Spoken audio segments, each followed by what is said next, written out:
ये वही तो नहीं है जो पहले मंदिर के नाम पर या पहले भी कई बार मरने का हाँ, वही है वही। ये आसानी से कह सकते हैं कि उनकी तो आदत ही है कि बार बार इच्छा मृत्यु मांगने की।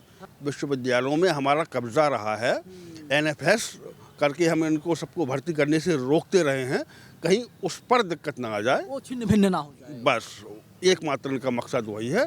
केवल एससी एक्ट काम कर रहा है, एसटी एक्ट काम नहीं कर रहा है। ये मूल रूप से वो लोग हैं जो आंदोलन करने से बचते हैं, तो वो चाहते हैं कि एससी एक्ट खत्म तो हो, लेकिन उसके लिए आंदोलन ओबीसी की तरफ से शुरू हो। धीरे धीरे यूजीसी के नए कानून पर अलग अलग पार्टियां अपना स्टैंड क्लियर करते हुए दिखाई दे रही हैं। समाजवादी पार्टी का स्टैंड क्लियर है, मायावती जी जो बहुजन समाज पार्टी सुप्रीमो है, उनका भी अपना स्टैंड क्लियर है, इस नए कानून के साथ खड़ी हैं। भाजपा ने भी अपना स्टैंड क्लियर कर दिया है। कांग्रेस पार्टी में लोग बटे हुए हैं, कोई इसके पक्ष में है, कोई इस नए कानून के खिलाफ हैं। आगे बहुजन समाज क्या कुछ करेगा, क्या फ़र्क पड़ेगा बच्चों के जीवन पर, छात्रों के जीवन पर, मैं समझूंगा। मेरे साथ पॉलिटिकल एनालिस्ट महेंद्र यादव जी हैं। सर, कैसे देखते हैं, पहला रिएक्शन क्या है इस नए कानून पर?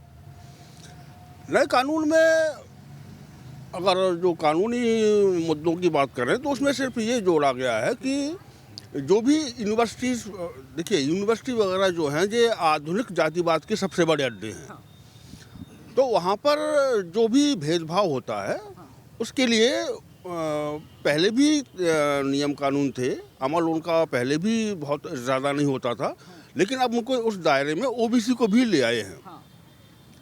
तो इस बात से फिर जो ब्राह्मणवादी ताकतें हैं इनको परेशानी हो रही है, और वो अपना विरोध अपना कर रहे हैं अपने तरीके से, और उनके विरोध करने का जो तरीका मुझे इस बार लगा वो मुझे बहुत अच्छा लगा है।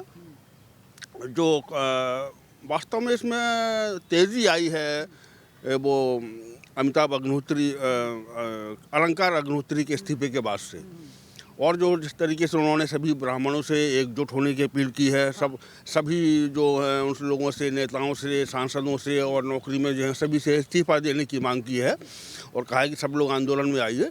तो उनका जो नौकरी छोड़ो अब आंदोलन उन्होंने शुरू किया है, मैं इसको बहुत अच्छा संकेत मानता हूँ, बहुत अच्छा तरीका है, और मैं चाहता हूँ कि अलंकार अग्निहोत्री की बात दूर दूर तक उनके समुदाय के बीच में जाए और लोग उनकी बात को सुने और उनकी बात का फॉलो करें, उनकी बात माने और उनके नौकरी छोड़ो आंदोलन को और तेज करें। सीटें खाली हो जाएंगी, समस्या खड़ी हो जाएगी देश के सामने। नहीं तो उसके लिए तो भर्ती प्रक्रिया चलेगी, भर्ती प्रक्रिया चलेगी और भर्ती हो जाएगी।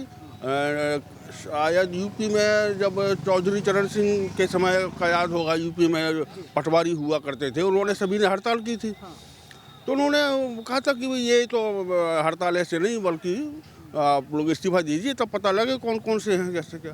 तो पटवारियों ने इस्तीफा दे दिए थे, उन्होंने सारे इस्तीफे मंजूर कर लिए थे, नई पोस्ट बना दी थी लेखपाल के नाम से। तो ऐसा नहीं है कि भाई अग्निहोत्री जो अनुरोध कर रहे हैं, जो अपील कर रहे हैं, वो ब्राह्मणों से ही तो कर रहे हैं ना। अभी तो सारे सवर्णों से भी अपील नहीं की, तो पहले ब्राह्मण तो करें, तो ऐसा नहीं है कि माना जाता है कि जो ब्राह्मण समाज है वो भाजपा का कोर मतदाता है, वही लोग नरेंद्र मोदी का पुतला बना करके, अमित शाह का पुतला बना करके जूतों और चप्पलों की बारिश कर रहे हैं। इसमें दो पहलू हैं। एक तो ये कि हमने 2014 के बाद से लगातार ये बात देखते आए हैं कि प्रधानमंत्री मोदी के खिलाफ आपत्तिजनक शब्द बोले जाते रहे हैं, और जो बोलते रहे हैं सोशल मीडिया पर किसी ने थोड़ी भी आपत्तिजनक टिप्पणी कर दी तो फौरन उन पर कार्रवाई हुई है, तुरंत उनके ऊपर केस दर्ज हुए हैं, उनको जेल में भी डाला गया है। अब सरकार ये क्यों नहीं कर रही, जब उनको जाति सूचक शब्दों से भी अपमानित किया जा रहा है, उनके पुतलों को के बहाने उनको अपमानित किया जा रहा है, तो सरकार वो क्यों नहीं कर रही है? एक पहलू ये है। दूसरा पहलू ये है कि ब्राह्मणों की बात करें तो क्या हालत हो गई है इनकी, मतलब अभी तक की सबसे अनुकूल सरकार ब्राह्मणों के लिए जो रही है वो ये है, लेकिन इसमें भी इस समय इनकी हालत क्या हो गई है, 2014 के बाद से लगातार ये बात देखते आए हैं कि प्रधानमंत्री मोदी के खिलाफ आपत्तिजनक शब्द बोले जाते रहे हैं, और जो बोलते रहे हैं सोशल मीडिया पर किसी ने थोड़ी भी आपत्तिजनक टिप्पणी कर दी तो फौरन उन पर कार्रवाई हुई है, तुरंत उनके ऊपर केस दर्ज हुए हैं, उनको जेल में भी डाला गया है। अब सरकार ये क्यों नहीं कर रही, जब उनको जाति सूचक शब्दों से भी अपमानित किया जा रहा है, उनके पुतलों के बहाने उनको अपमानित किया जा रहा है, तो सरकार वो क्यों नहीं कर रही है? एक पहलू ये है। दूसरा पहलू ये है कि ब्राह्मणों की बात करें तो क्या हालत हो गई है इनकी, मतलब अभी तक की सबसे अनुकूल सरकार ब्राह्मणों के लिए जो रही है वो ये है, लेकिन इसमें भी कि इनके पास कोई ऑप्शन नहीं है, इनके विरोध का कोई मतलब है नहीं। अब बीजेपी का विरोध कर दोगे, अभी 2027 के चुनाव को अगर मान के चलें कि उसके उस पर क्या जो सियासी असर पड़ना है, तो कहाँ जाएंगे भैया? अलग पार्टी बना सकेंगे क्या? वो अलग पार्टी बना लेंगे तो उसका क्या वजूद रहेगा, क्या उसका असर पड़ेगा? तो ये कुछ नहीं कर पाएंगे। एक पुजारी हैं अयोध्या के, उनका नाम है परमहंस दास। उन्होंने कहा, नरेंद्र मोदी आप यूजीसी के नए कानून को वापस लीजिए, नहीं तो मुझे आप आदेश कीजिए, मैं मरने जा रहा हूं। इच्छा मृत्यु की मांग मोदी जी की है। ये वही तो नहीं है जो पहले मंदिर के नाम पर या पहले भी कई बार वो मरने का वही है, वही कर चुके हैं। तो अगर वही है तो फिर तो ये आसानी से कह सकते हैं कि उनकी तो आदत ही है कि बार बार इच्छा मृत्यु मांगने की।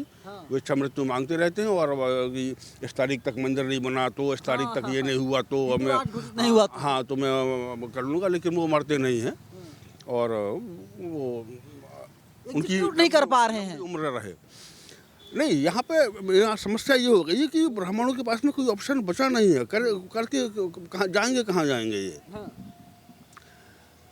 यूपी में है तो कांग्रेस अब उस हालत में है नहीं, और कांग्रेस से उतना बाकी जो तबका है वो बीजेपी से इस कदर जुड़ा हुआ है, अपने वोट को ये बीजेपी के पास बंधुआ रख चुके हैं। सर, एक बड़ी बात कही जा रही है कि कोई दलित समाज की लड़की होगी, किसी ठाकुर ब्राह्मण लड़के के पास जाएगी और कहेगी आई लव यू, तो लड़का मना कर देगा तो लड़की उसे फंसा देगी, जेल में डाल देगी। तो इसका मिसयूज ज़्यादा होगा। ब्राह्मण समाज इसलिए सड़कों पर है इसको लेकर के। कैसे फंसा देगी? कैसे फंसा देगी? वो कहेगी देखिए मेरे साथ गलत किया, मेरे साथ छेड़छाड़ किया। लेकिन देखिए SC/ST का जो है एक्ट वो तो अब भी है। तो आपने कभी ऐसा देखा कभी यहाँ पे समाज में, अब यूनिवर्सिटी में या यूनिवर्सिटी के बाहर कि कोई दलित लड़की ने किसी ब्राह्मण लड़की को प्रपोज किया हो? यही बात आपने नहीं देखी होगी। और प्रपोज किया हो और उसने मना कर दिया हो, और फिर उसने केस लगा दिया हो। ऐसी मिसालें कहीं कोई देखने को मिली हैं क्या? डर इनको किस बात का है? भाई आपको कुछ गलत करना नहीं है तो कानून बना रहे हैं, इसमें क्या दिक्कत है?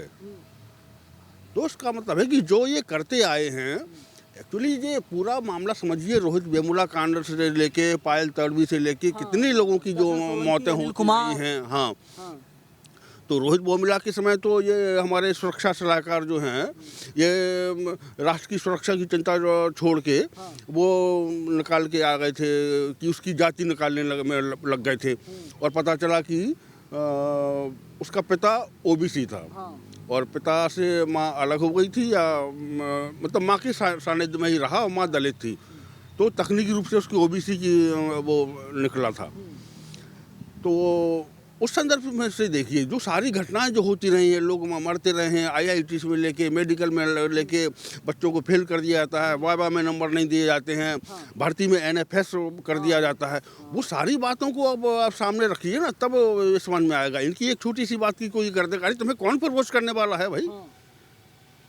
लेकिन हाँ, तुम्हें किसी के साथ में छेड़छाड़ करने का मौका नहीं मिलेगा, बलात्कार करने का मौका करोगे तो फंस सकते हो। आपने प्रपोज कर दिया तो मान लो फिर लड़की कैसे केस बना देगी? झूठा केस लगा देगी और लड़के को फांसी पर लटका दिया जाएगा, ऐसा दावा किया जा रहा है सोशल मीडिया। लड़की को कुछ तो बताना पड़ेगा, क्या कहेगी वो? क्या सबूत देगी? उसको बताना पड़ेगा कि हाँ हमारा मेल जोल था, काफ़ी अच्छा मिला जुला था, ये हमसे कभी शादी का वादा किया, कोई पत्र लेटर कुछ वो दिखाना पड़ेगा ना। कि ऐसे थोड़ी है कि उनने कह दिया तो उस मामले की कोई जांच नहीं होगी। और जांच कमेटी में होना क्या है, जांच कमेटी जो फर्क आया है, जांच कमेटियां तो रहेंगी ही, लेकिन उनमें SC/ST OBC का रिप्रेजेंटेशन भी रहेगा। ये नहीं है कि उस जांच कमेटी में केवल SC/ST और OBC ही रहेंगे। तो प्रतिनिधित्व तो इनका भी रहना है। कुलपति वगैरह और जो और ऊपर के लोग हैं वो तो चाहे कमेटी के मेंबर हों या ना हो, लेकिन वो तो सर्वोच्च रहेंगे ही। तो वो सारे पद तो इनके ही पास में हैं। इनको सिर्फ एक जो लग रहा है कि कहीं इस बहाने जो विश्वविद्यालयों में हमारा कब्जा रहा है, NFS करके हम इनको सबको भर्ती करने से रोकते रहे हैं, कहीं उस पर दिक्कत ना आ जाए, वो छिन्न भिन्न ना हो जाए, बस एकमात्र इनका मकसद वही है। और इसीलिए जो जिस तरीके से मंडल आयोग जब लागू हुआ था तो जो आंदोलन उग्र हुआ था फलाना, उस तरह से ये धार पकड़ नहीं पा रहा है। आपको क्या लगता है सर, जिस प्रकार से आंदोलन हो रहा है कि मौजूदा सरकार बीजेपी की है, मोदी सरकार है, सरकार झुक जाएगी क्या? क्योंकि कल धर्मेंद्र प्रधान का एक बयान आता है, वे कहते हैं कि किसी के साथ भी अन्याय नहीं होगा। हो सकता है कि एक आध कोई क्लॉज उसमें थोड़ा बहुत ऐसा डाल दें, लेकिन अब सरकार ने अगर इसको पेश किया है तो इसके असर क्या होने हैं, आगे इसका नफ़ा नुकसान क्या है, वो सब सोच समझ के ही किया होगा और इसके पीछे कोई बड़ी राजनीतिक चाल ही होगी। इसको आप उस तरीके से भी मत समझिए कि लगाने के पीछे मतलब ये है कि बीजेपी जो है वो SC ST OBC की बहुत कल्याणकारी हो गई है। किसी तरीके से इनको इस तबके को अपने इर्द गिर्द में लाने की, अखिलेश यादव का जो टारगेट है, जो इसको PDA बोल रहे हैं, उसमें सेंध लगाने की है कि इस बहाने इनको सेंध लगा दिया जाए और बीजेपी को इनका इस तबके का SC ST OBC का हितैषी बताया जाए। और जो लोग बीजेपी के कोर वोटर रहे हैं पहले से, जनसंघ के ज़माने से, वो नाराज़ भी हैं, तो उनको जो बाद में समझा दिया जाएगा कि भाई देखिए ऐसा है, इस चुनाव बाद में हम ये कर देंगे, अब वापस ले लेंगे या कुछ कर देंगे, या नियम बना रहेगा उस पर अमल नहीं होगा। आरक्षण का भी तो नियम है ना। लेकिन कहाँ उस पर कोई अमल हो पाया है? कहीं हो पाता है? कहीं कोई उस पर सीट खाली रहेगी या भर्ती नहीं होगी या हो तो उसके ऊपर कोई किसी को दंड का कोई प्रावधान है क्या? नहीं। समाज के लोगों के अंदर एक डर है। डर इस बात का है कि अगर ये जो ब्राह्मण जात के लोग हैं, ब्राह्मण समाज के लोग हैं, अगर ये लोग सरकार पर दबाव बना करके इस बिल को विड्रॉ करवा लेते हैं तो होगा क्या कि SC ST एक्ट भी ये लोग ख़त्म करवा देंगे। सरकार पर अगर एक बार इन लोगों ने दबाव बना दिया फिर हमेशा दबाव बनाते रहेंगे। देखिए SC ST एक्ट की बात करें तो थोड़ा सा संदर्भ से हटके, लेकिन ये भी बताना ज़रूरी है कि केवल SC एक्ट काम कर रहा है, ST एक्ट काम नहीं कर रहा है। ST एक्ट काम कर रहा होता तो जो आदिवासी इलाके हैं छत्तीसगढ़ से लेके और जो उड़ीसा और फलाने, तो वहाँ पे ST का शोषण कतई ना हो पाता। उनकी ज़मीनें छीनी जा रही हैं, क्या उनकी रिहाइश के इलाके ही ख़त्म कर दिए जा रहे हैं, सारे विकास के सारे जो बड़ी बड़ी इमारतें बननी हैं उनकी ज़मीन पर ही बन रहे हैं। तो ST एक्ट तो वहाँ पे काम कर ही नहीं रहा है, केवल SC एक्ट काम कर रहा है। तो SC एक्ट तो ख़त्म कराने की इनकी बहुत इच्छा रही है, लेकिन ये मूल रूप से वो लोग हैं जो आंदोलन करने से बचते हैं। तो वो चाहते हैं कि SC एक्ट ख़त्म तो हो, लेकिन उसके लिए आंदोलन OBC की तरफ से शुरू हो। और इस सरकार में आंदोलन करने की छूट हर किसी को है नहीं है, या इनका भी आंदोलन व्यापक इसलिए नहीं हो पा रहा है क्योंकि ये तो चाह रहे हैं कि सारे लोग आ जाएं, उसमें खासतौर पर चाह रहे हैं कि SC लोग हमारे साथ में आ जाएं। तो अब वो आंदोलन करेंगे तो उनके ऊपर तो केस लग जाएंगे। किसान बैठे थे उनके ऊपर केस लग गए। तो सिर्फ ब्राह्मण हैं जो तो इन्हीं को छूट है करने तो विरोध करने की। ये पुतला जला सकते हैं, ये पुतलों को जूते चप्पल से अपमानित कर सकते हैं, ये तो और लोग तो कर नहीं सकते। और लोगों के तो हद का अधिकार इस तरीके से इन्होंने पहले ही बेअसर कर दिया है। तो आंदोलन करने की ताकत इन्हीं के अंदर है, तो आप करिए और मौका लगेगा तो ये SC एक्ट को ख़त्म करने से पीछे थोड़ी हटेंगे। आपको लगता है कि जो कानून है ये वापस सरकार लेगी या नहीं? मुझे लगता है कि नहीं लेगी। अभी तक तो पूरे उसके सियासी इनकी प्लानिंग क्या है वो अभी थोड़ा समझ पाना मैं अभी समझ नहीं पा रहा हूँ। थोड़ा समझूंगा उसके बाद मैं बता पाऊँगा। लेकिन अगर इन्होंने लगाया है और इस समय में, तो मुझे लगता है कि अब ये वापस नहीं लेंगे। हो सकता है पेंडिंग कर दें कि नहीं, अभी इसमें एक कमेटी और बैठा के कुछ ऐसा करके कुछ चुनाव तक थोड़ा खींच खांच दें। लेकिन मुझे लगता है कि अगर वैसा भी कुछ करेंगे तो यही माना जाएगा कि इन्होंने अपने कदम वापस खींच लिए हैं। तो अगर पेंडिंग करेंगे तो उसको भी ख़त्म करना ही माना जाएगा, नियमों को वापस लेना ही माना जाएगा। इसलिए मुझे लगता नहीं कि वापस लेंगे।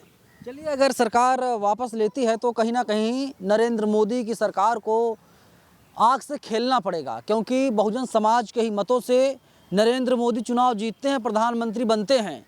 ब्राह्मण समाज के बूते में इतनी ताकत नहीं है, ये लोग एक अलग से पार्टी बनाएं, सरकार बना सकें, सरकार बिगाड़ सकें। और वैसे भी ये लोग आपस में बटे हुए हैं, खिन्न भिन्न हो जाएंगे।